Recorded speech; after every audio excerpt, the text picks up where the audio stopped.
In this video, I'm gonna show you like how you can change Photoshop unit. So now you're thinking why we have to need like this change this unit and how it's work. So for example, if you want to see this box size, like where is the height and width, then when I use this rectangular, like this rectangular, this tool, and when I mark this, then you'll see here showing width is 5.036 inch, and also if you see the height, it's also like 4.125 inch.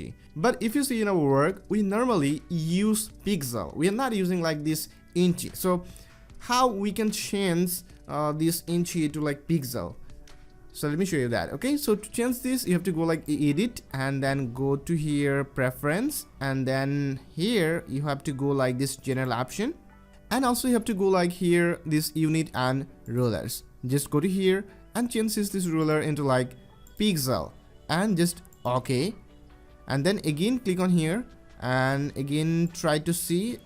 Then as you can see here showing now pixel, like width is 378 pixel, and if you see the height, it's now 300 pixel.